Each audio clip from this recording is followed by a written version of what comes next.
start. Thank you. Thank you.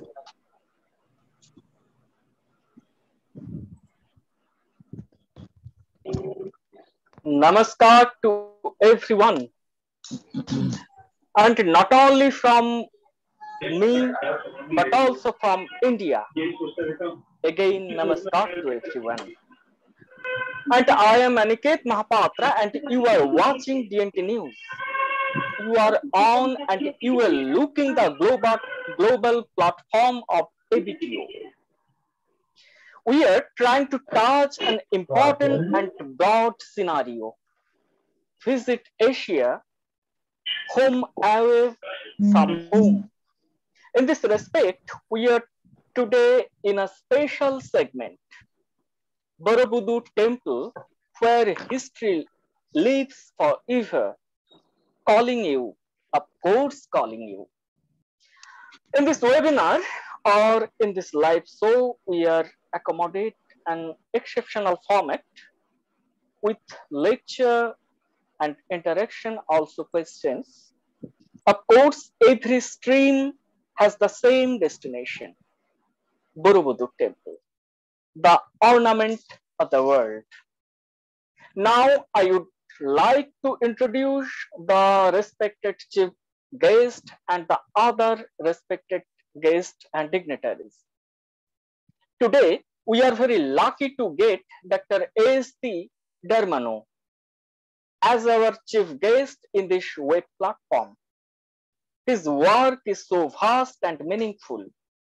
Welcome in our studio, sir. Dr. A.S.T. Darmono. Namaskar. He is the chairman and founder of PTKI Jawabeka. We know PTKI Jawabeka is the shareholder and the developer of 4 important special economic zones in Indonesia. He is the chairman of PATA Indonesian chapter, founder and chairman of President University Foundation, former chairman of PTTW Kandi Borobudur Buddhist Paramban, Hindu's Temple and Ratu Boko Hindu's Palace, which is a UNESCO World Heritage Site. So welcome again, sir. And now also welcome and namaskar to Venerable Vikhu Dharma Buddha, ABTO head Indonesia, namaskar. Welcome and namaskar Dr. Lee Ket Yong, Deputy President, United Nations Peacekeepers Federal Council, Headquarter Thailand. Welcome and namaskar. And Dr. Effendi Hansen, welcome and namaskar, Senior Vice President, ABTO Indonesia. Namaskar, sir. And welcome and namaskar, Mr. Dilip Kumar, Director, Gaya International Airport. Namaskar to him. And welcome and namaskar, Mr. MD Refuge Yaman, Governing Body Member, Bangladesh Tourism Board, Bangladesh. Welcome, sir. Welcome and namaskar, Mr. Kinjiang Wangdi. Namaskar and welcome, Mr. Shipi Sreshta, President Shan, Nepal, Vice Chairman, IBTM 2020. Namaskar and welcome. And now, Mr. Chang Von Seong, ABTO Country Head. Namaskar and welcome. Mr. Rohana from Sri Lanka. Namaskar and welcome to you. Mr. Mayat Hightech, Myanmar. Welcome and namaskar. Welcome and namaskar, Wangang Jansanthia, madam. And Andy Young, sir. And welcome and namaskar, Dr. Kaulesh Kumar, Secretary General, ABTO. Namaskar, sir. Dr. Ain Rishmiyati, ma'am, President Ashita, Indonesia. Namaskar, ma'am. Thank you. Mrs. Samsung Sachavimukh, Vice President, Tourism Council of Thailand. Namaskar, ma'am. Namaskar and welcome, Brigadier General K. Birendra Singh, Principal, CRPF Training Center, Rajgir, Nalanda, India. Welcome and namaskar, sir. Welcome and namaskar to Mr. Ravi Vankar, founder Genesis Laser Consulting, Mumbai, India. Namaskar, sir. And welcome and namaskar Ravinder Sharma Gimre, MD Hotel Citymax, Lumbini, Nepal. Welcome and namaskar. And also, I want to convey my namaskar uh, and welcome K. Vijay Mohan, sir, MD Holiday World. The uh, he is the our chief host today. And welcome and namaskar, Mr. Atanu Pradhan, Indian Secretariat Head, India. So at first, I want to convey my gratitude and uh, every dignitaries and guests and Venerable Vikhu Dhamma Buddha. Yes. Please, Also, please draw a chanting. Please draw a chanting for us, for the world.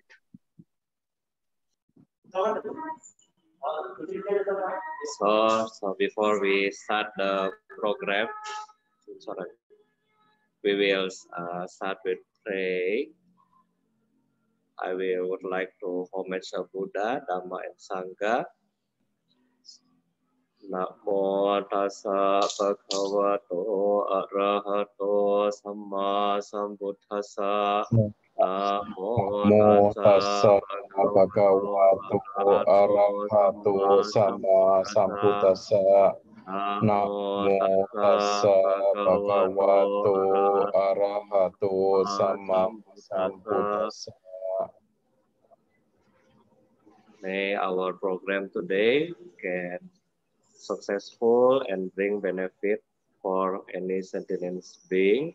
May COVID-19 can be reduced and bring hope and together for industry again. Thank you. Sadhu.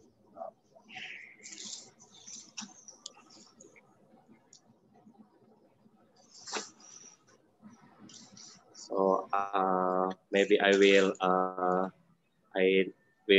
leave this program because I in North Sulawesi during our program in here.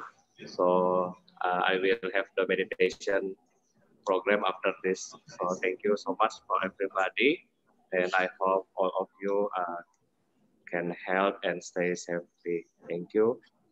Okay, Monday. Thank you.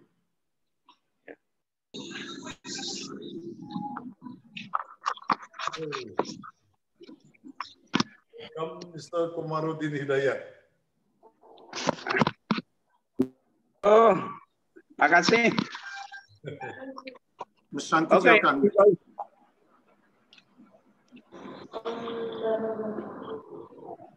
Aniket, your phone still mute. Please unmute, please. Ankit, you have to unmute yourself. Thank you. And now I would like to invite Dr. S.T. Darmono. We want to listen from him his experiences, his works, his feelings on Borobudur temple. Please, sir, Dr. S.T. Darmono. Thank you very much, Dr. Mahaputra. And ladies and gentlemen, this is an honor for me to be invited to speak in this forum. And indeed, it is very timely with the fact that we have now this pandemic going on for almost 1.5 years. And also in Indonesia, we have now an increasing number of people got infected. So the topic today about the visit to Borobudur is actually very well connected with the spiritual, I think, spiritual, what do you call it, consideration that today our president led all the leaders of every region to pray together, and things possibly thousands of people, if not millions of people, join in these prayers this afternoon. This just shows that people today have found that technology, science, money, power cannot resolve this kind of pandemic. So we have to go back to the reality about faith. Now, tourism has been stopped because of this COVID pandemic, and we don't know for how long it will continue. So what we can use this time is to talk about Borobudur. So let me tell you a little bit of my background. I was born in Yogyakarta, which is about 22 kilometers from Borobudur. I was born in 1949, so 72 years ago. And then I was raised in Magelang, a town which is 17 kilometers from Borobudur Temple. So Borobudur Temple was one of the 7 wonders, together with the Great Wall of China, with the Eiffel Tower, and the other, all the either man-made or something which was a nature. So much it was publicized and educated even when I was in the primary school. So everybody knew about these 7 wonders. And Borobudur was chosen for one of the 7, because this is actually the largest Buddhist temple in the world.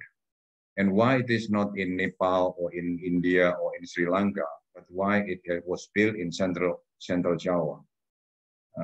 And there must be a reason because of it. And then also in Yogyakarta, which is about 30 kilometers from Borobudur, there is another temple which is called Prambanan Temple, which is the largest Hindu temple in the world.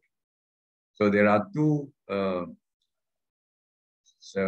temples of the world-class standard. Both are given UNESCO World Heritage acknowledgement. So Borobudur was built in 7th century by the Sailendra dynasty, this king at that time. And it possibly took over 100 years to finish the temple, continued by his son or his grandson. And this was, I was a chairman of this temple back in 2007. And I was wondering why this temple was actually not so well known in the world. When Neil Armstrong, when he went to the moon, he then reported what he saw from the outer space. You know, there's a disturbance. Sorry. So when somebody decided to go to the moon, I think almost at the time for these 3 people who went to the moon, the chance for them to come back to on Earth is possibly less than 50%, right? So they are ready to die, basically. So when people are ready to die, they surrendered completely to the nature, to God. So Neil Armstrong then reported that he saw a ray of light coming from the Earth. So when he used his binocular or zoom now, yeah, then he saw it was Java Island. And when he zoomed further, he saw this temple, Borobudur Temple. And also it was reported also he saw the Great Wall of China, which is what, 1,000 kilometers long. So these 2 objects, which was seen at the outer space. I heard this one back in when Neil Armstrong came back from Earth. I think about around 1979 or so, earlier than that. And he sent rocks to President Suharto, the president of Indonesia then, the rock from the moon. I thought, Was it real? But it wasn't very much publicized. And then in 2007, when I was the chairman of the Borobudur Temple, I saw in Tempo magazine, like Time magazine, reported also an article made by one of the rectors of the art college in Jakarta. He was a Catholic, and he said that a scientist from also another astronaut from US also experienced the same thing, was saw the ray of light from the Earth. So there must be something. So he went to Borobudur to meditate. And that is when he found in Borobudur how he feels very peaceful. So that is something which is for the tourist business. It's a very nice story to tell. Whether it's true or not, you just have to experience yourself. So this is, again, something to do with faith. Now, what is faith? Faith, if we believe in it, then we will go through our spiritual journey to find that faith. If we believe that there is God who created the universe and so on, so we then have the intention to find the truth. But once we decided we don't believe in it, then there is no need to do that, right? So this is, I think, it's about faith. Faith is something which we have to observe and experience by ourselves. We cannot explain to other people. This is for ourselves. So to me, spiritual journey, spiritual tourism is the answer to this kind of pandemic at the moment. So we can learn from each other. What is actually spiritual journey? What is Borobudur about? What is actually the Buddha teaching? Now in Borobudur, there are 1,500 panels, which is made from stones, from rock, and engraved. So if you go around Borobudur Temple, which is 3 stories, 3 or 4 stories, yeah, it is 5 kilometers long. So it took you actually the whole day or even more to learn about all this scripture in Borobudur. So at that time, I asked one filmmaker from Austria, Dr. Leber, Titus Leber, was commissioned by the King of Thailand to make a movie interactive in Bangkok at the palace, which was actually not ordinary people cannot go in. So he stayed in Bangkok for 2 years to make this movie about this teaching. And then he came to Borobudur. He spent 3 years there to make this movie. He became a real Buddhist, this Austrian man, Dr. Titus Leber. So there he was who was telling me about reincarnation. So reincarnation and karma are those 2 things which is very much about Buddhist teaching. But we in Indonesia, most Indonesian, especially in Java, we believe in reincarnation and karma, even if we are Muslim, Christian, Confucius, and so on. I was brought up in a situation, in an environment which Buddhism, Hinduism, Muslim, Confucianism, Christianity, all come into play, mixed together. So we are actually very neutral. And this is very similar to also Buddhist teaching, which actually is more about the philosophy, how to be a good person, and how to detach from all this kind of the worldly things. So this kind of experience now is very, very important actually for people who cannot find peace with their wealth, with their power, and so on, now especially with this pandemic. So coming back to Borobudur Temple, there are many experiences, not only about this astronaut who saw the light from Borobudur, but there are many occasions that when people go there and pray, meditate, they get what they want, right? Most people go to a temple or certain spiritual site perhaps for something to be rich, to be successful in life, to have their soulmate, meet their soulmate, and so on. But the real spiritual stuff is actually how to go back when we die, yeah, so that we can go back to the Almighty, so that we have to learn all about these things while we are still alive. It is too late, actually, to learn about death after we die. So this is all about the spiritual thing. Within Borobudur, it's all very clearly explained about the suffering, about why Buddha had to leave the palace and try to find peace and so on. So this is something which tourism is all about. Tourists want to spend time. See, I decided to go on holiday for 2 weeks. I prepare a budget to go. Then I want to find entertainment. So entertainment, well, there is a limit, right? You want to have entertainment on see beautiful things, buy good stuff, but then eventually the ultimate goal of entertainment is spiritual entertainment.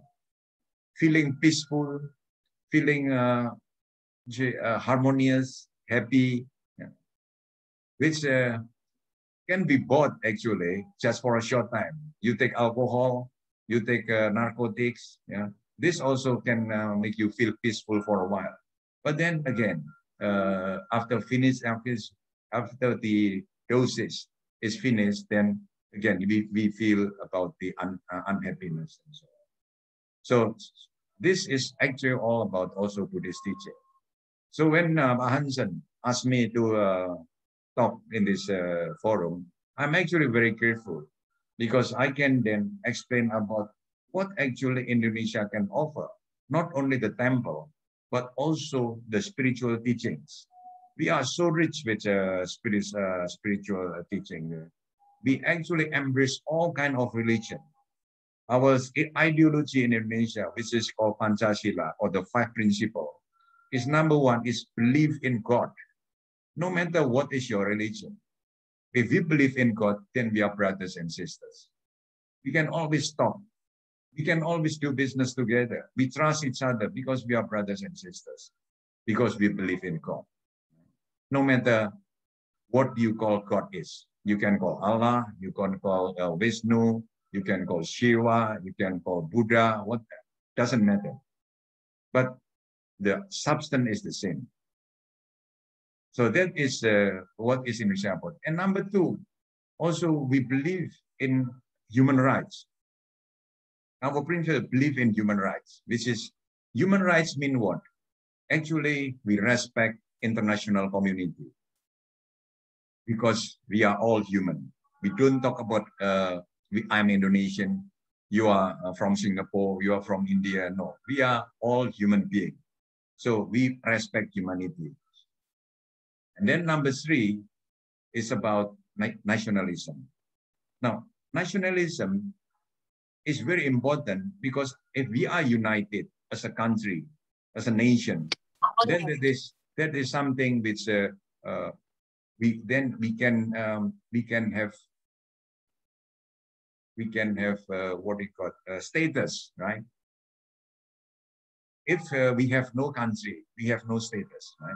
We are stateless. We go anywhere and who are you, right? Even if you are very rich, you are very powerful, but you have no nation.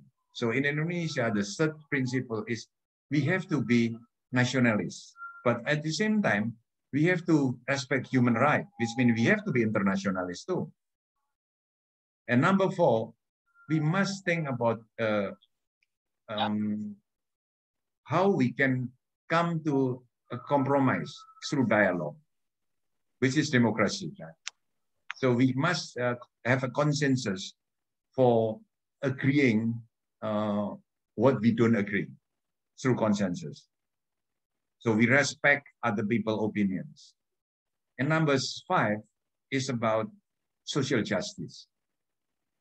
So everybody is actually has got the same right. Born in the world, they have the same right. Either you are white, black, brown, yellow, you have the same right. Whatever your religion is too. So this is the social justice, which is so in a way it is a socialism concept. So we have democracy, which is the fundamental for capitalism and human rights. So Indonesia has got this 5 principles. It's come from where? It must come from religious teaching. It must come from spiritual journey of our founding fathers. So this is something which we can tell to the tourists, not just tourists who are bored with to see so many beautiful things in the world. They now want to see something beautiful in our inner feeling, to find peace, harmony, and so on. So my friend here, Komarudin Hidayat, together we formed the so-called Tidar Heritage Foundation. He is the rector of International Islam University, just set up by our president for showing to the world that Islam in Indonesia is Islam which is very friendly. It's a secular Islam which embraces all other religions together. So we've formed this called Tidar Heritage Foundation. And in the background of this my video here, you see Tidar Mountain behind me, which we have a golf course, which we call it Borobudur Golf Course. This is only 17 kilometers from Borobudur Temple. It's a very nice town, small town, where people can stay in this town and then visit Borobudur, go and back, because you cannot just visit Borobudur one time. You can visit, spend 1 hour, but then you get nothing. You have to stay in Borobudur at least for 1 week and keep coming back to Borobudur so that you get the substance. You meditate there. Yeah? You stay in hotels nearby there or homestay in the with the villagers there to find the peace there.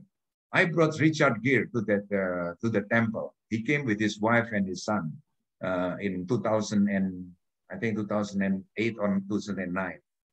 So we climbed Borobudur Temple together. And in the morning, 4 o'clock in the morning, he went to Borobudur Temple to meditate. You know, Richard Gere is a Buddhist. He is the student of Dalai Lama. So I invited him to come. And to my surprise, he came. Right? And the president of Indonesia at the time, Susilo Bambang Yudhoyono, he received him in the palace on Sunday. Yeah? Then he flew together with me to Borobudur Temple. So I took to Borobudur Temple Prince Charles, yeah? And number 2 from Vatican, and the number 2 from Chinese Communist Party. On the same day, the Vatican number 2, Cardinal, and the number 2 from People's Republic of China Communist Party on the same day. So I took many dignitaries to see the Borobudur Temple, and they were so impressed and want to come back again and again from different religion. So if you are who are in the Buddhist travel organization, I think this is a good chance, business-wise, spiritual-wise, and also something which can be useful for the world about creating peace and harmony through this kind of friendship. And of course, if you are Buddhist, this is even better, right? Because this is where Buddhism can again demonstrate how after 2,500 years, still Buddhism is a strong teaching. So Siddhartha Gautama's story is all there engraved in Borobudur Temple. I think this is as far as I can tell. And I would like to have any discussion or question from you all and learn from you what actually we need to do more. Thank you very much.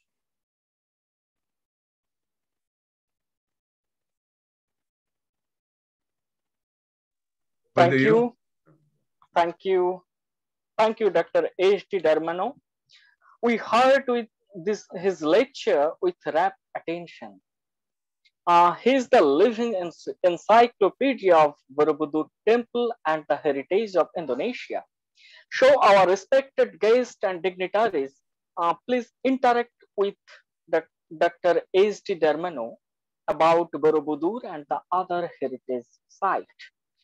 So now I would like to invite Dr. Lei Ketiung to interact with Dr. S.T. Darmono. Dr. Lei Ketiung, please. Am I audible?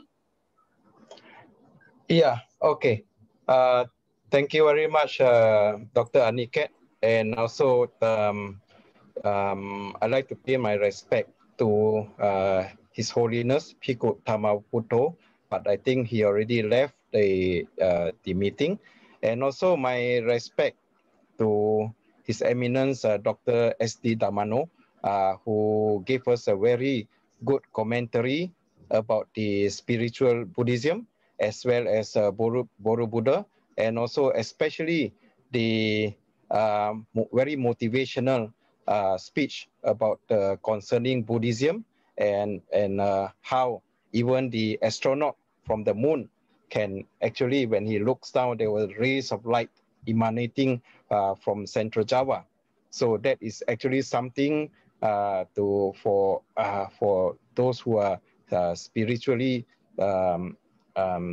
connected, right? To look after, yeah. And I'd like to thank our convener, Dr. Kaulish Kumar, and also Dr. Effendi Hansen, the Senior Vice President for EPTO, for inviting me to join in this forum.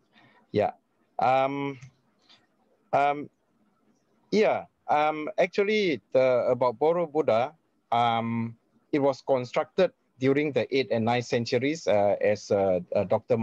Darmono has informed all of us. Yeah, and this was during the golden era of the Sailendra dynasty.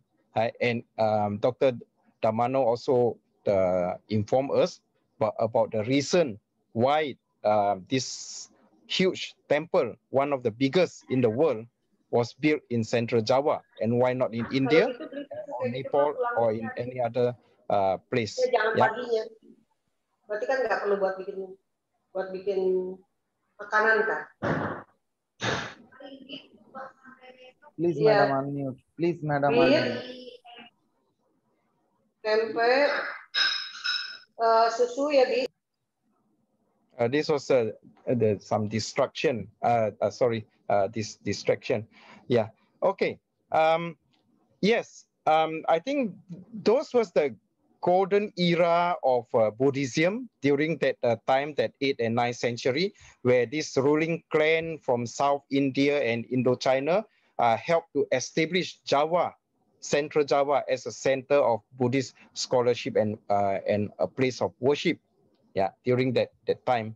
But unfortunately, like what the Lord Buddha has taught, that any the dominating religion of the nation will depends very much on the leaders. Who is the leader during that time or that era? Yeah. So we can see that after the Sailendra dynasty, Buddhism was nearly kind of deteriorate with the arrival of the shift from Buddhism to Islam, mainly Islam, during the 13th and 14th centuries. Yeah. And because of this, the whole temple complex was then abandoned, and then because of some volcanic activities, and also some large vegetation, the whole site was then forgotten. And then only back in the 19th century, where the site was then excavated, and founded that there was such a heritage site in Central Java. Yeah, but unfortunately, when you discover something, it's just like a treasure trove, and then the villagers will come and excavate, and then a lot of things, a lot of these collectors, unfortunately cut the Buddha's head and other treasures, and certain monuments and all that was cut away. Yeah, this was so unfortunate. Yeah, and not only that, the decline of Borobudur was also arrested by the what you call due to certain other factors, like we have the impacts from tourism and also visitors and recreation. There was widespread pilferage, vandalism, and also littering by visitors. Right? And we need, although there are reports annually or biannually by the officials representing UNESCO, but the recommendations are not serious enough for the authorities and the government to really find a solution to arrest all these problems. Yeah. So I have two concerns actually. Number one is, how do we conserve and preserve this World Heritage Site, right? So that we can leave a legacy for our future generations, something to look for. Right? That is number one. Yeah. Number two is that like what Dr. Darmono has informed us, that this is one of the largest Buddhist heritage sites in the world. Yeah. And also spiritually, it is very peaceful. Right? We should encourage, especially for Buddhists, we should encourage more and more this pilgrimage, Buddhist pilgrimage to visit these sites. Yeah. And how do we do that? We should encourage in terms of having like what we see in Bodh Gaya. Yeah, we have a constant like annual global chanting by monks, all different traditions of monks coming together and doing some chantings. And then on certain significant days and all that, you should NGOs, especially those Buddhist NGOs and all that, you can arrange some activities on site. Yeah, and also you can have meditation retreats. Yeah, because I think through meditation, like what Dr. Darmono has informed us, that you can find your inner peace. Yeah, so I think it is a very good location, especially for meditation, with the such environmental friendly atmosphere over there. Yeah, so these are the things we should be looked after. And another thing is that if we look, there was not enough information in the internet, to inform us about the significance and details of Borobudur. Because I myself have searched, because when Dr. Kaulish and Dr. Effendi informed me to join in this forum, I actually do a search on the internet and also Google about Borobudur. What I found is all information, and it may be outdated. Right? Now we are coming to the new information technology era, where things has evolved. You have 3D animation, 3D mappings. You have robotics, artificial intelligence. Right? So we should encourage and also funded these special projects, right? For us to get the best out of Borobudur.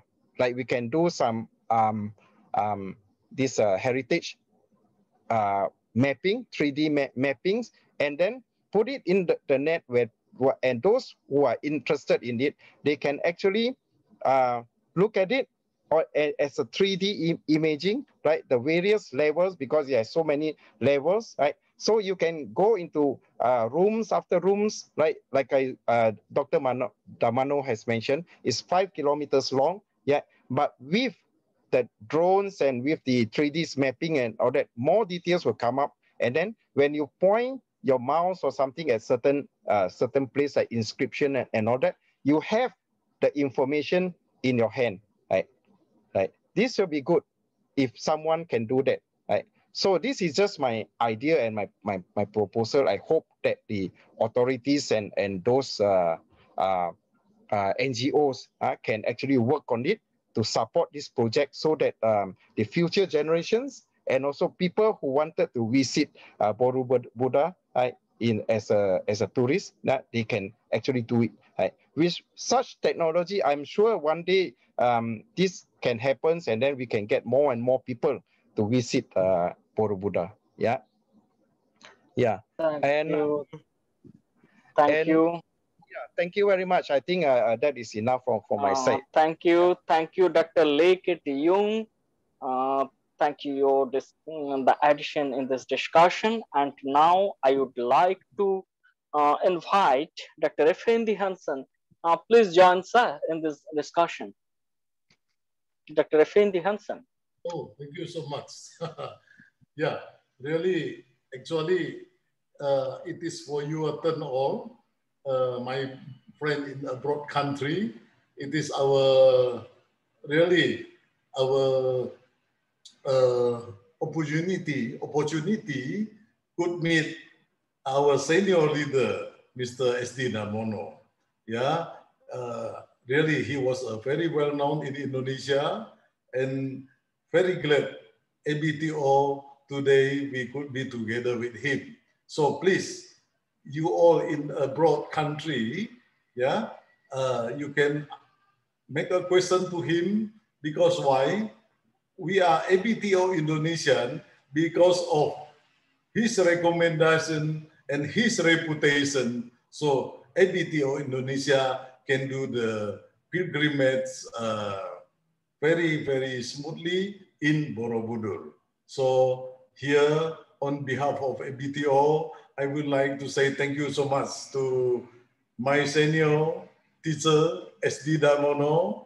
Thank you so much for your kindness to help us. And then also to Mr. Komarudin Hidayat. Yeah, always give us advice to do well. Thank you so much from my inner gratitude. Thank you. Okay. Thank you, Dr. Effendi Hansen, sir. And now I would like to invite Mr. Dilip Kumar, Director, Gaya International Airport. Please join in this discussion, sir.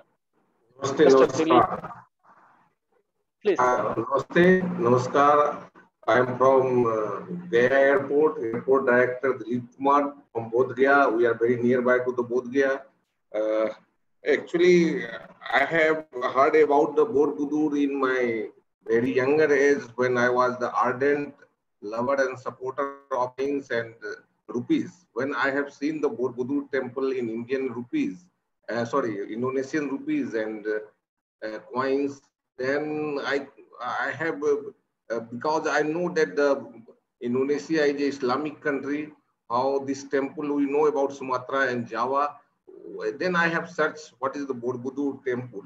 I was very surprised to know that the Borobudur is we have Bodh Gaya, we have Sarnath, we have this Kusinagar here, we have also Lumbini is here. But we are very glad to know that Borobudur is one of the largest Buddhist site in the world, and it is declared UNESCO Heritage Site in 1991. And basically, and I was not knowing about it. After that, so many tourists from Bangkok, Myanmar, Laos, Cambodia, Vietnam are coming to Bodh Gaya. But I have never seen that the Indonesians special charter flight is coming to Bodh Gaya. I think there might be some problem regarding distance, etc. But I have seen so many people from Indonesia are coming to the Bodh Gaya during the season, and I have interacted some of them. I have also interacted the Buddhist and the Myanmarese, Burmese Buddhist monks. We have established here one monks lounge also for them at Bodh Gaya. We have established, and recently I am very glad to inform you that the government of India is declaring the revival of India as a global center of Buddhist culture and tourism with a special focus on Bodh Gaya. There are so many projects are coming on that, and one of them is from the civil aviation point of view is the extension of the runway. which is landing due to some legal complications. We are discussing the matter tomorrow itself with the Chief Secretary so that the runway length can be increased and we can directly, the flight from Jakarta and other parts of the Indonesia can come here. And I will request all of you, all the ABTOs on the ABTO platform, that basically whatever the tour operators are operating, they are bringing the Buddhist tourists from their part, but they are not marketing their aspects like Borobudur temple. If you market Borobudur temple, then people from India can also go there and see the architectural marvel of the 7th century. And it was actually hidden on that. And if you have developed so many things like religious and spiritual citizen, and it is the best combination of mind, body, and the spirit. What I have seen, I learned from all of you during the interactions. So it will be, we are also declaring, because the Gaya is the most auspicious and the sacred place for the Buddhism. So this area should be connected from all parts of the Buddhism, including Indonesia also. Recently, when Dr. Collins was telling me that there are so many Indonesians wanted to come to Gaya, can you give the permission for landing to both Gaya? It is possible, because if you from Bangkok you can land here. During this pandemic also, so many people who are stuck up in the Middle East, so many people are working in the Middle East, they can come directly from here to Gaya, because it was the landing point for the residents of Bihar and Jharkhand, this part of area. They can come here, then Indonesian people can also come. And there is a great need to develop this area, because we have a common heritage, because so many people from here has gone to the Java, Sumatra, and developed there the culture. There is, I am very glad to know that there is so many, there are the secular, there are so many religions are living with coherently and with brotherhood, with integrity, with the nationalism. We also believe in same pattern here also. So we have very common some bonding is with Indonesia, and basically name of Indonesia is itself come from Indo, and India is here. So we are very much together, and we will develop, connect both the Borobudur and the Mahabodhi temple. We should connect, and we should develop, and we should work together on that, because the pandemic is the time where we can develop our infrastructure also, and we are working on that so that the runway length can be increased and you can directly land here. Thank you very much, Dr. Collins, for inviting me to this program. Thank you very much. Thank you, Mr. Dilip Kumar. And now I would like to invite Mr. AMD Refuge Chaman. Mr. AMD Refuge Chaman, please discuss in brief. I think Mr. AMD. Very good afternoon. Thank you. Yeah. Thank you, Mr. Dr. Mahapata. And thanks, Mr. Kumar, and all participants and distinguished speakers. Assalamu alaikum. Namaste. It's my pleasure to attend this type of very essential webinar meeting.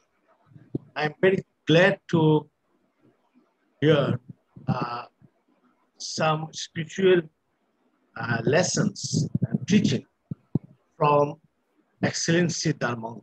Thanks for his speech. At first, I introduce myself. My name is Muhammad Rafiuz Zaman. I'm president of Tour Operator Association of Bangladesh Tour and governing body member Bangladesh Tourism Board and senior vice president F2. It is time to take lesson on spiritual tourism, because right now we are passing very crucial time, and every religious teach for work for mankind, work for international community, especially teach Lord Buddha and our pride child, Mr. Atish Dipankar, who is also the very scholar personality of Buddhism. That pride child, Mr. Atish Dipankar is our child. We teach them, and our Prophet Hazrat Muhammad Sallallahu Alaihi Wasallam also teach us to serve the human being. And this time, Mr. Darmono correctly said that the Buddhism also create the environment for mankind in every part of the world. Today's topic is Borobudur temple. This is the unique and largest temple in the world in terms of Buddhism. And in our country also, we have a very strong on Buddhist tourism, Buddhist religions also. We have a single largest unit monastery of Somapara Vihara, and we have a holy here of Lord Buddha, and a holy footstep also Lord Buddha in our country. This is a temple in which situated in our country. And ash of the Atish Dipankar also preserved in one of greatest monastery in our country. That's why I like to say, Mr. Darmono, if possible to marketing Buddhist tourism in all of the world in terms of Indonesia, India, Nepal, Sri Lanka, Bangladesh, because these all countries maintain the whole Lord Buddha's holy state. Because Lord Buddha stayed in our country long time, and he spread up, teaches a lot of Buddhism and accept a lot of countrymen in our country. That's why in some region, there are 75% of population believe in Buddhism. And Pala dynasty, one of the famous dynasty which on Buddhism, they spread up in our country. And your country, Indonesia, have a lot of tourist destinations like Bali, like Jakarta, and Yogyakarta, like this. And it's very important to us to marketing your product, because this Borobudur temple situated in Central Java is a new destination of our country. We are the huge population of our country because we are 19 crore people. That so many tourists go to your country for leisure purpose.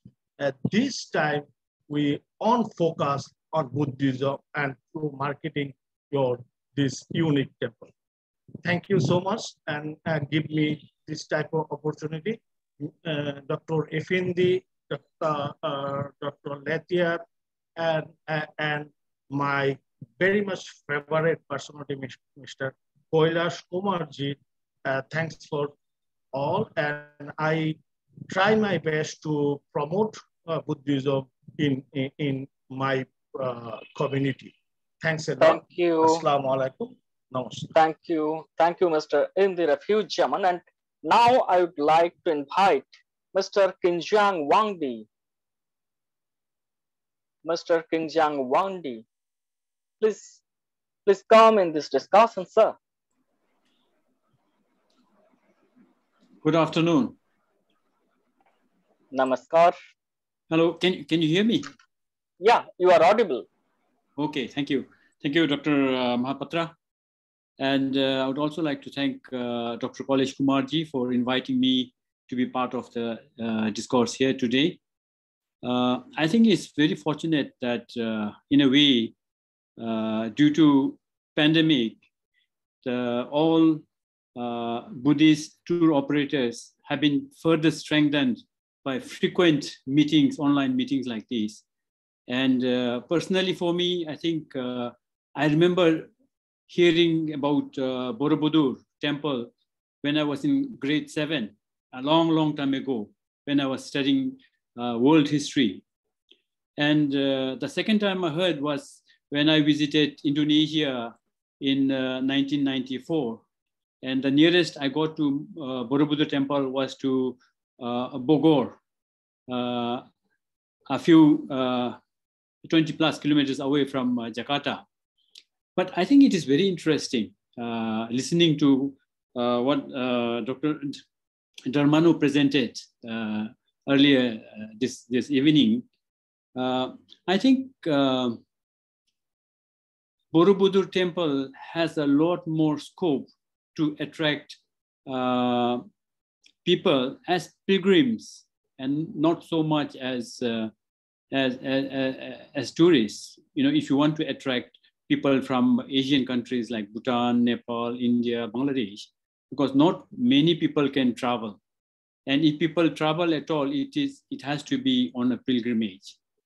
And looking at and hearing what Dr. Darmono presented, and what I, as Dr. Liket Yong mentioned, I think there are very scanty information on Google and on the internet. And I think if you really want to attract people, I think it's not so much as a world heritage. People normally don't go from Asian countries to look at the architectural and the engineering feat, marvel of the past. I think people go there to pray and to meditate and to feel the aura of religion that existed. I think this is a very old monument dating back to 8th and 9th century. And unfortunately, it's been in ruins for over 10 centuries until it was rediscovered in 19th century. And now if we bring back, not just as a heritage, as a monument of historical importance, but as a living heritage where people can connect back to Borobudur as a source of religion, Buddhist religion. And I think APTO being a promoter of Buddhist circuits, I think it makes it even more relevant that APTO makes a big effort in bringing people to visit it, not so much as tourists to marvel at the, as I mentioned earlier, technological advancement those days, when they were in absence of machines, in the absence of technologies that we enjoy today. I think yet a 5 kilometer long monument, built by human power, muscle power alone, that's a marvelous feat. But I think at the moment, people will not appreciate that as much as what they will appreciate when it can connect them to their religion and the way of living that affects them as part of the religion. So I think it's been very educative to learn about Borobudur. I hope we'll be able to participate in some other Buddhist historical structures in the future also. I commend APTO and Dr. Kailash Kumar and his colleagues who run APTO very efficiently and get all the eminent people together to speak on subjects of their expertise. And I thank you very much. And I think this has been very educative and getting more closer to Borobudur. Thank you very much. Thank you. Thank you, Mr. Kingjang Wangdi. And now I would like to invite Mr. P. Shrestha. Please join in this discussion set and to draw your brief comment. Mr. P. Shrestha.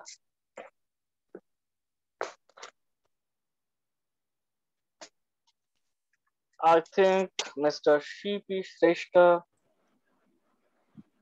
is not here now. So I would like to invite Mr. Chong Fong Seong, AVTO country head Kuala Lumpur, Malaysia. Mr. Xiong. Yes, namaste, everyone. Namaste. Please, So, please draw your comment. Yeah, I would like to thanks Dr. Kulesh G for inviting me to come in to have a virtual meet to you all. Thank you. And this Dr. Darmono, he gave us a very insightful talk. And yes, for sure, once we step into Borobudur, for sure we feel the peace, the feeling that the peace is there. And this every year we do bring groups to Borobudur before the pandemic, and we usually stay one night inside Borobudur. They call it Manohara Resort, and now the Manohara no longer accept guests. I don't know why. So I would like to ask Dr. Darmono why call Manohara doesn't accept guests since 2018. That's the only hotel is in Borobudur. The only hotel is about 30 rooms. So usually every trip we stay in Manohara. Now since 2018, the Manohara Resort not accepting guests, so we have no choice. We have to stay in Mangalang city.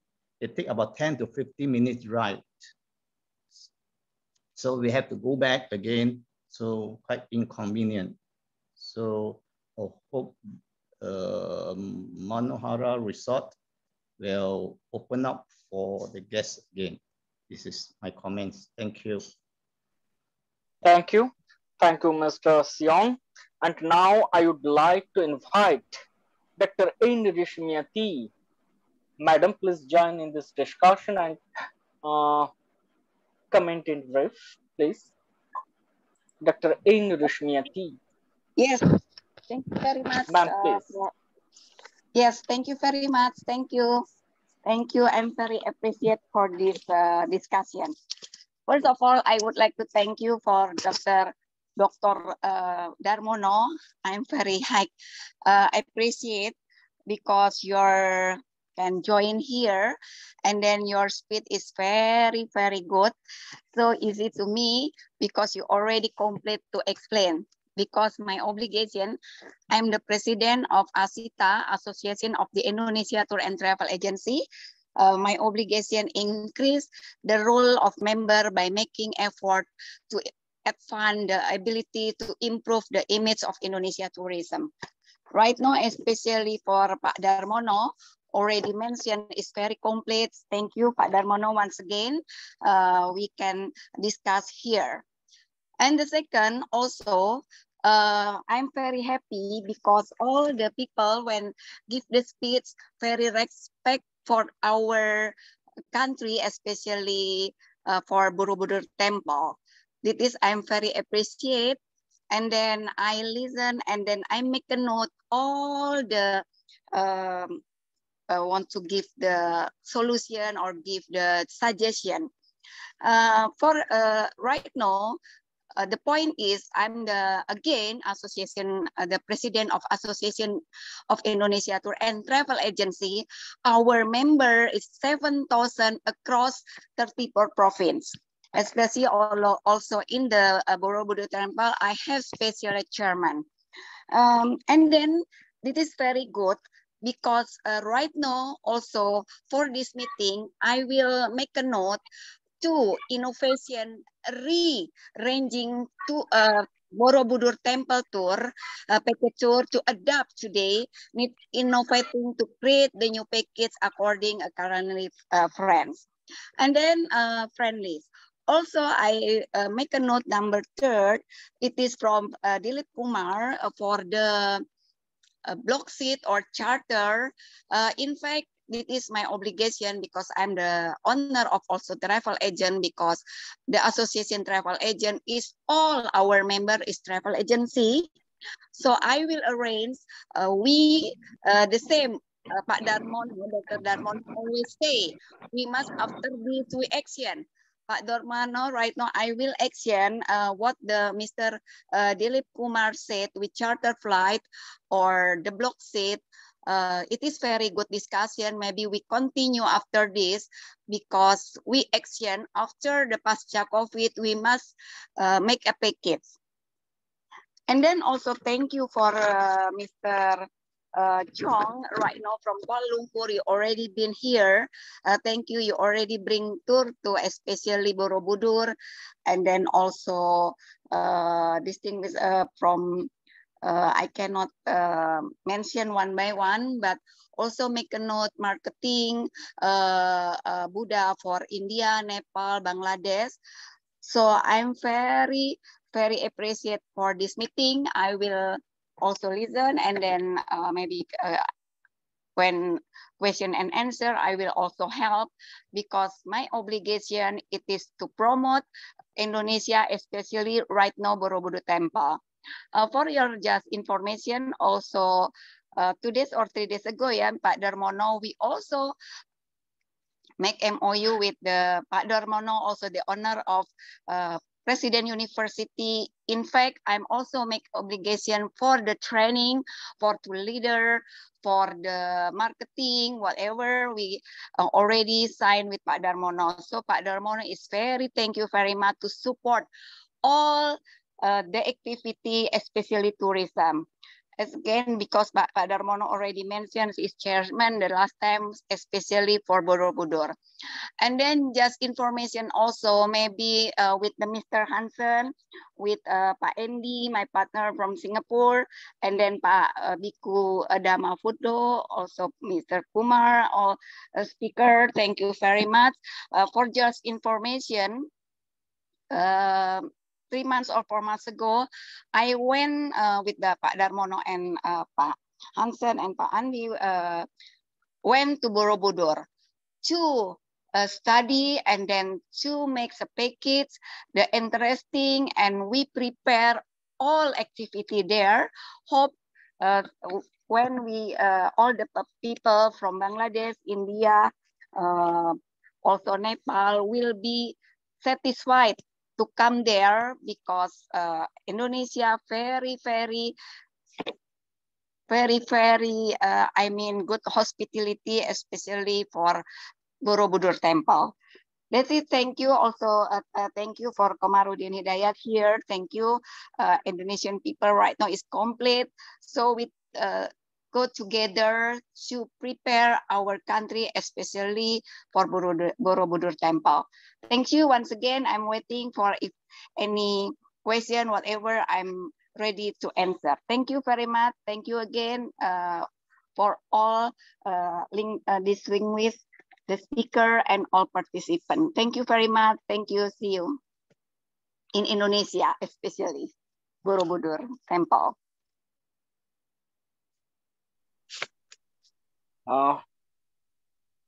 I would like to invite Ambika Shrestha ji.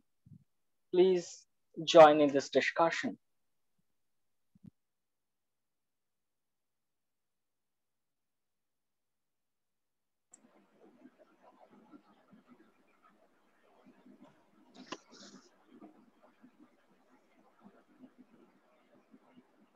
My goodness, namaste, all of you. Thank you very much. I was not prepared. I was not on your committee to talk today. I was here to listen to all of you. But this is great. And thank you so much. It's been a very revealing and wonderful meeting today, and about the discussion of Borobudur. Yes, what Dr. Bodma has explained about Borobudur. I had the good fortune of going and visiting Borobudur. So I remember that very much. So it is a point, and it is great to learn and to know that Indonesian people have It's spiritual. It's nothing to do with any religion. And this is the most wonderful thing that all of us have to learn about. We talk about this religion, that religion, and we're talking all about it, and we're sticking to our religion. But what he said, your religion is just spirituality, and every religion is the same. And for us, as you said, Buddhism, Hinduism, Christian, Islam, everything, when we come deep down, everything is the same. And to know, the other thing is our ancestors, they were incredible people who could understand how they built the temple of Borobudur in Indonesia. Beautiful area, a huge area, a 3-storied monument, a 3-storied temple with so many Buddhas, etc. How did they do it at that time when they had no machinery, when they had nothing? Look at the wonders of the temples that have been built and all the monuments that have been built. How did they build it? Each place you go to a temple, never mind if it's in India or in Thailand or in Nepal or anywhere, or even if we go to the pyramids, those big stones, how did they carry it? They had no machinery, but our people were ingenious. And I think we have forgotten what our ancestors did and what they laid out for us. Their practical knowledge, I think, is what we need to follow. And about the spiritualism and humanity, I am so grateful that you talked about all the spirituality and humanity, which is great. And I must say congratulations and thank you for bringing such a good speaker to us to talk about our thing. We talk about religion and Buddhism and things that we want to promote. And we, as you say, we promote tourism. And doing tourism is just an aspect. Tourism is the aspect of which you earn, because if anything you want to develop, you need to have some earning. And this, I think, is the background. So I am so grateful to all of you who've spoken, especially from Indonesia, for telling us all about those things there. And from Gaya, the airport in Gaya, and all the development, and also about the Buddhism and the promotion of Buddhism. Yes, we need to work on that, especially India and Nepal. We need to work together to form and to work on our Buddhism sector. But it's not only Buddhism, it's all the religion in the world, in all what we have. So thank you. I have really enjoyed it. And thank you for inviting me to speak. It's great to be able to hear all these people from all these areas. Thank you very much. Thank you. And I have to thank say you, thank you to our ma'am. speaker. And now I would like to Thank you. invite, and now I would like to invite Mr. Rohana from Sri Lanka. Mr. Rohana, please join in this discussion. Hello everyone. Hello, can you hear me? Yeah, you are audible. Yeah.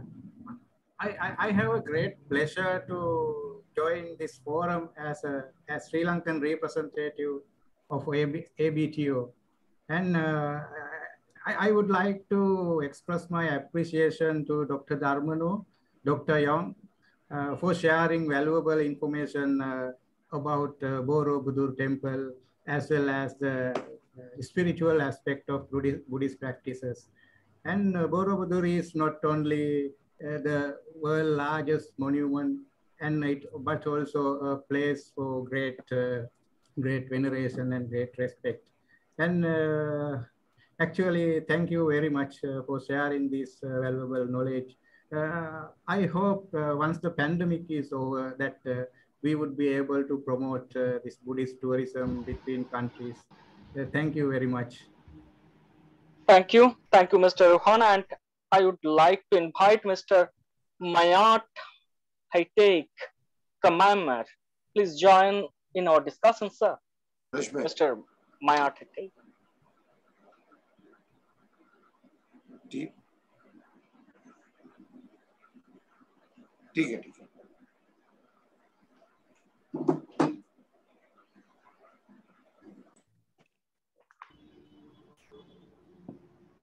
Vijayaman sir, he is available.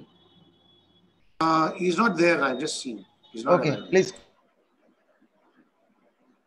Okay, now I would like to invite Mr. Dr. Kaulesh Kumar, Secretary General ABTO. Kaulesh just lost his link. Okay. He's coming back. Okay, sure. And now I would like to invite Mrs. Shamsung Sachavimuk, Vice President, Tourism Council of Thailand. Ma'am, please join in this discussion. Is Samsung ma'am available now in this platform? Bijoy Mohan sir. She was there for some time, but I'm not able to see her now. Okay. Now I would like to invite Brigadier General K. Birendra Singh, Principals, CRPF Training Center, Rajgir, Nalanda. Brigadier ji hai kya? Vijay Mohan sir. I don't see him now. I think Okay. most of them lost their links. Sure. And now I would like to invite Mr. Ravi Vankar sir, founder Genesis Leisure Consulting, Mumbai, India. Ravi Vankar sir. He's there. He just went off his chair. I think just probably to have some water or something. He was there. Okay. He's still there, but he just went off his chair. I think he lost his cool. He's again logging in. Okay, and now Ravindra Sharma Bhimre, MD Hotel City Max, Lumbini, Nepal. Ravindra ji is available now. Vijay Mohan sir, thoda dekhiye. Not there. Okay. Sir, now I would like to invite K. Vijay Mohan sir, MD Holiday World. Sir, please draw your comment in this respect, sir. It was a wonderful meeting by ABTO. Meeting Mr. Darmono was the greatest thing that happened today. I mean, a man of so much what he had done for the temple. Sir, I just have a couple of things that I would ask you, because I'm sure we had the best speakers talking about the Borobudur temple. Sir, my question is, I understand, that there is a stupa on top, on the top floor, which actually acts like a clock, a timepiece. And, it works like a sundial. Just wanted you to just throw some light on that.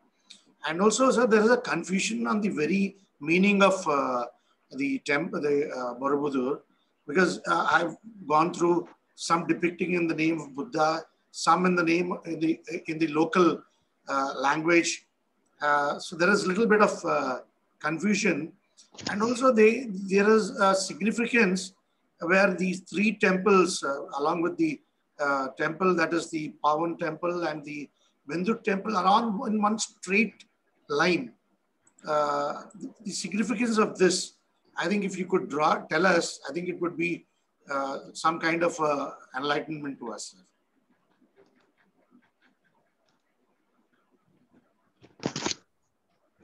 You like me to answer, Dr. Mahaputra? Yeah, I was asking you only, sir. Because this is something where we were stuck, not understanding what is the actual factor in this, yes, and what is the real truth in this. Well, if I understand you correctly, you asked about the stupa on top of Borobudur, right? Yes, sir, which acts like a kind of a sundial. Yes, that one was not put back there, but it was placed somewhere else. Okay. The reason of that is because the Director General for Heritage want to protect that one, so that one is not in place. But it's you can see that somewhere in Borobudur area. That's the other question. And then you asked also about the temples around Borobudur. There are Pawan temple, there is Mendut temple, and so on. Some of them are, yes, sir. And they are in a straight line. What is the significance of having them in a straight line, sir? Sorry, the significance of? See, what we have seen, They see all these three temples, though they're not very close in one location, they're actually in a sharp straight line, sir. Yeah, well, actually, if you go to Myanmar, for example, there are also thousands of temples there. So I think, this is my opinion, that before, also during the glory of Buddhism and Hinduism region in Java, so many kings or rich people also build their own temples. So around Java, around central Java alone, I think there are thousands of temples, both Hindus and Buddhist temples. So that is what I can say. But then the archaeologist, the historian, can actually explore further on this one. The problem is we do not have documents to go back to trace this, like what has been documented in the Western countries or in China. So this is the one which is missing. So it's a good actually opportunity for the researchers to do this sort of thing. But this is very much about archaeology and history. Now, if you talk about the spiritual things, actually what is very interesting is that in around in the between 4th to 12th century, the mix of Hinduism and Buddhism came into play, one and another. There was also some rivalry, but then eventually one wise man introduced in the Sanskrit about this so-called the Panchasila, which is Sir, you got muted. I think you'll have to unmute yourself. Yeah. So what he said was that Shiva and Buddha, of course, they are different. Hinduism and Buddhism, of course, different. But substance is always the same. About the right path to spirituality is always the same. So that by having that sort of declaration from a very wise person, respected by the kingdom, then Hinduism and Buddhism in Indonesia actually grew together. So the last kingdom, Majapahit kingdom, which was I think 13th or 14th century before the Muslim kingdom came, that was a Hindu's kingdom, but with very much Buddhist influence. So that's why it's reflected also in the temples around Borobudur.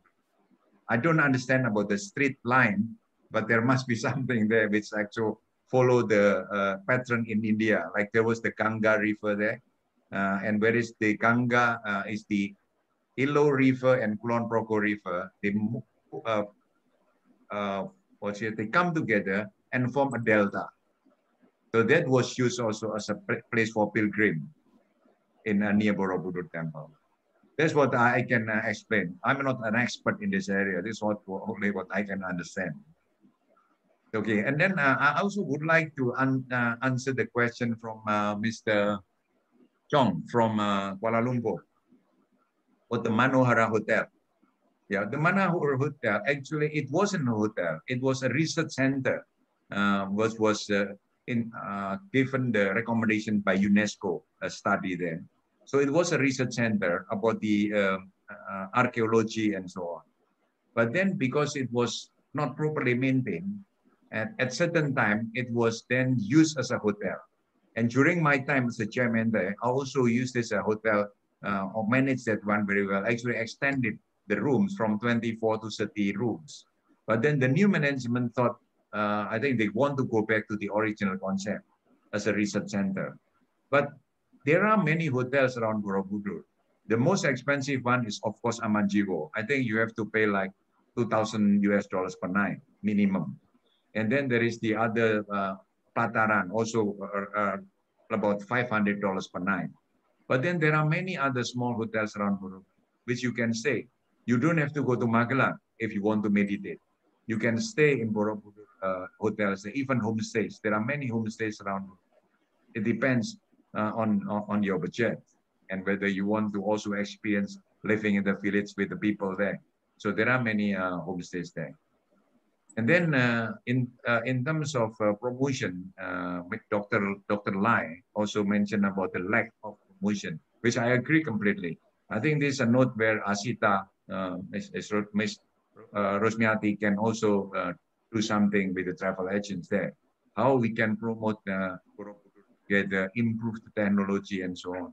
We have enough materials, but the thing is, it has not been rebrand, repacked with 3D, for example. I'm sure it can be done very easily if Asita wants to do something like that. I actually would like to ask if I may, Dr. Mahaputra, to invite Professor Komarudin here, who actually came from Borobudur. And he mentioned to me all the time that around Borobudur temple, it was the Muslim people who actually looked after Borobudur for 100 years, not the Buddhists. So the Muslim have been looking after the Borobudur temple. So I think with ABTO now, if the Buddhist society want to make or promote Buddhism even stronger, I think it's important that the Buddhist organization society also look after Borobudur, so it becomes better known, yeah, and also used properly as a pilgrim and also for spiritual place for meditation and so on. So that's what I can answer from some question given in this forum. Thank you very much. Thanks a lot, sir.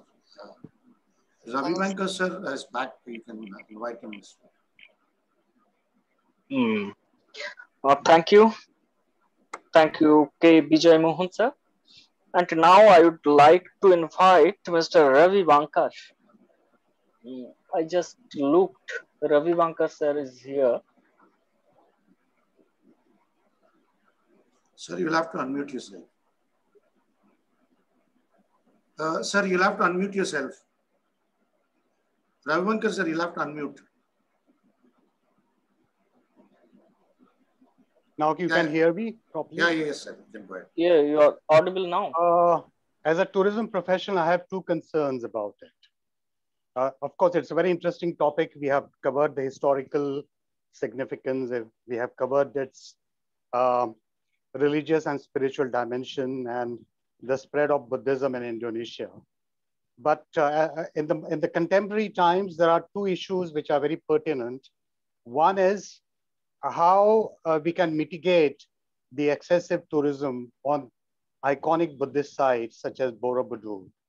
Because if you look at the visitor arrival figures in Borobudur, it is about 4 million visitors per year.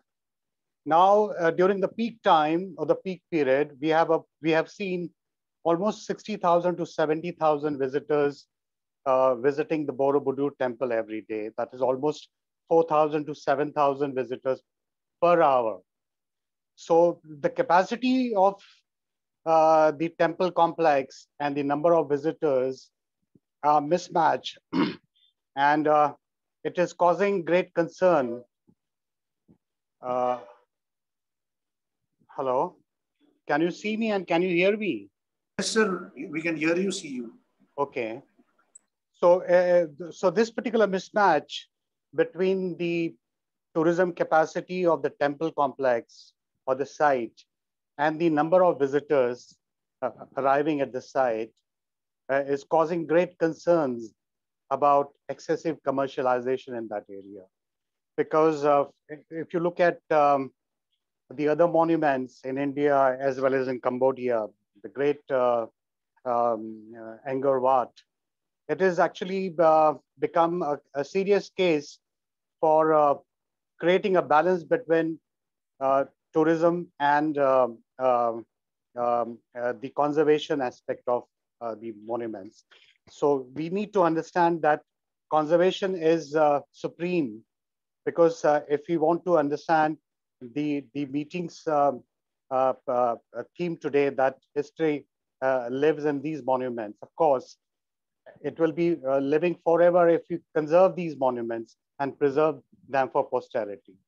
So my concerns are how we can create a balanced approach in terms of conservation and tourism, so that both these ideas can be dealt with in terms of sustainability. Because sustainability is a mantra now. Sustainability is a concept where we can understand how tourism is playing a role in which we need to conserve the monument. At the same time, we need to create facilities for the tourists. At the same time, we need to promote a responsible tourism behavior at the site. We need to develop community-based tourism so that the local communities are benefited, not only the hoteliers and the tour operators, but the entire value chain exists in that area. Value chain in terms of tourism suppliers, the local transport operators, the local tourist guides, and the local stakeholders who are associated with this particular site. So, I think we need to look at the concept of tourism carrying capacity, that we have to understand what is the tourism carrying capacity of the site, especially Borobudur, and how we can restrict or how can control the number of tourist arrivals at that site per day or per hour. So we can design actually the tourism capacity limit, and we can promote a responsible and sustainable tourism in that area.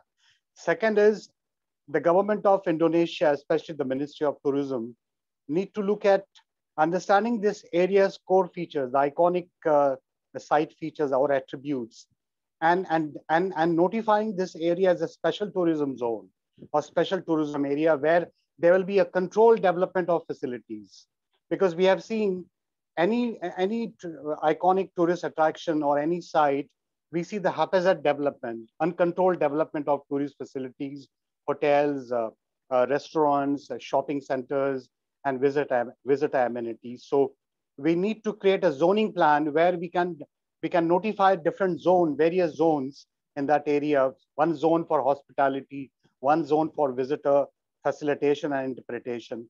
The other zone, which is a green zone, where we can create beautiful parks and the meditation gardens, Zen meditation retreats, and other facilities to create a holistic experience in this area. So zoning is very important in the master planning of this particular site, so that the orderly development or orderly process of tourism can be revived, and then it will lead to responsible and sustainable tourism. At the same time, the government or the stakeholders or the Ministry of Tourism need to look at how the community, the local communities can be benefited by this whole process. Because we have seen actually there is a flight of revenue from this area to the major operators, and the tourism revenue is never retained in the area. So we need to create possibilities and opportunities how the bulk of the tourism revenue can be retained in the area, and the local community participants can be benefited, especially the youth and women. So we need to create a lot of local attractions. For example, the cultural exchanges between the tourist and the local community. We need to create interpretation zones where the local cultural attributes can be exhibited. Then we need to create beautiful handicrafts and souvenir complexes where local artisans can be benefited, local cuisine can be promoted, local lifestyles can be demonstrated. So these tourism parks or the tourism attractions can be created based on the local community's aspirations. And we need to evolve a kind of a joint promotion strategy with source countries. For example, India has a bilateral treaty with Thailand for the promotion of Buddhist tourism between two countries. Similarly, I think Indonesia or the Ministry of Tourism or the Tourism Board in Indonesia can have a bilateral treaty or a kind of an exchange program with the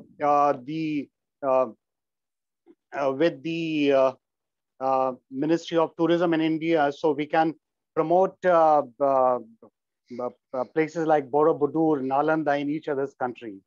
Then we need to evolve a kind of a collaboration mechanism between stakeholders. For example, the airlines, the joint operation of airlines actually at the various source markets and the major metropolitan markets in India, which can improve the connectivity to Jakarta and other sites. Similarly, tour operators can have collaborations with inbound tour operators from Indonesia and other places, then we can revive the ancient trail or tradition of knowledge route connecting Borobudur and Nalanda. So these are the various facets of promotion which we can employ in terms of promoting the site holistically. Thank you very much. So these are some of the ideas I would wanted to share with you.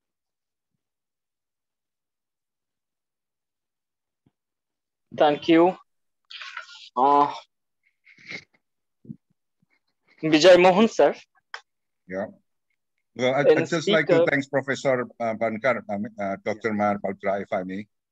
I think Professor Ravi Bankar gives a very good analysis and observation, which actually also the concern of our government. But it's going to take time to solve this problem, Professor Bankar, because there are so many interdepartments, interference. The tourism minister want many tourists to come, but the Minister of Culture want to protect Borobudur with as minimum visitors as possible to protect the heritage. The people around that area, they need jobs, they need a lot of hotels, development, and so on. So the answer to that must be an enlargement of Borobudur area, like 5,000 hectares, a new town with full authority to control that area from misusing it, Borobudur temple. But anyway, thank you very much, Professor Bankar, for your suggestion and advice. I think you need to be the consultant of our Minister of Tourism.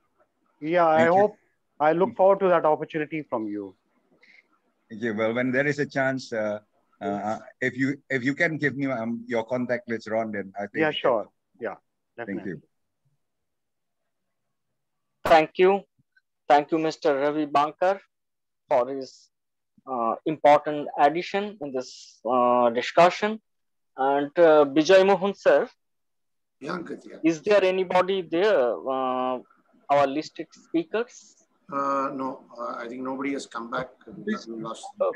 Okay. Now I would like to invite Bengang Jansanthia ma'am. She's here. No. I'm always here. Oh, thank you very much. Ma'am. Yes. Please. Okay. I suppose that I am need the a last brief one. Brief comment. Yes. Okay. I thank you for Dr. Darmono for his education. That I'm in Thailand. I heard about Borobudur. I have Indonesian friends which coming to Thailand. She's Buddhism, and she spoke about that. But myself, I never visited. I think we've lost her. Yes, and then after I hear Dr. Darmono and Dr. Lee Ket-cheong speaking about this meeting, I think it's quite success because of for myself. After I listened to them, I think the Borobudur is the one that we could be visited because of I like the Dr. Darmono speaking about the spiritual journey and the spiritual entertainment, which is I think for the next coming after the pandemic, the people will searching where the spiritual journey can be found. If it can be in Borobudur because of the aura of the Buddhism or the meditation, which could be easily found there. Is it the good point that we can mention? And thank you very much for everything. I would visit there one day, and then we will build up network, and we will go along that step. Thank you very much. Thank you, Bengong Jansanthia ma'am. And now I would like to invite Jackson Dupa. Jackson Dupa is here. Yeah. So good evening to everyone, and I'm so happy to be part of today's program. And actually, just before the start of the meeting, you know, I just got a link, and I actually didn't know what this meeting was all about. But after listening to all the great speakers, I understood that this is something very, very important, and I learned so many things. And I'm from Bhutan, and I'm basically a civil engineer, but now a social worker. So I'm the founder of this organization called Global Village Connection, which is on a mission to create a better world. So I think promoting responsible and sustainable tourism is very much important, and that is what Bhutan has been practicing for so many years now. And this all came because of our famous development philosophy called gross national happiness, where one of the pillars is, you know, preservation of the culture. So I think it's very, while tourism is very important for the local and the national economy, I think it's very important also to, you know, preserve and conserve our culture. And I think this kind of efforts and platform are created by people like us. And we cannot actually wait for the government of the day in any country to, you know, bring all these changes. So I'm putting forward some kind of a concept called by the people for the people. And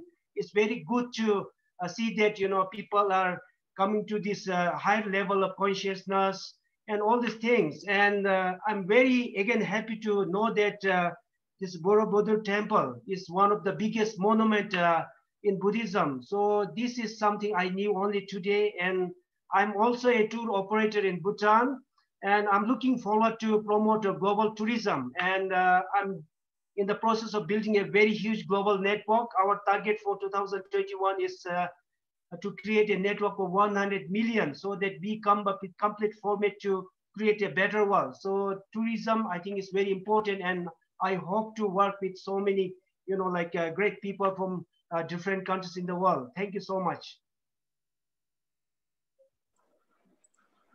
Thank you, Bijay Mohan sir. Dr. Kumar is here. No, he's lost his connection. He's not getting his connection.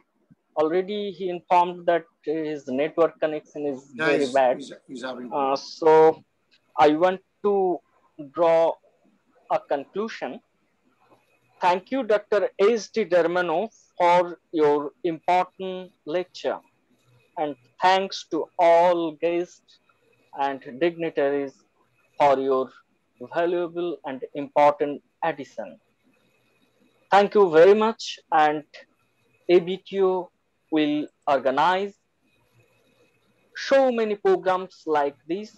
And last but not least, thanks Mr. Bijay Mohan sir for his kind hosting, and thanks Mr. Atanu Pradhan for his arrangement. Thank you again. Namaskar.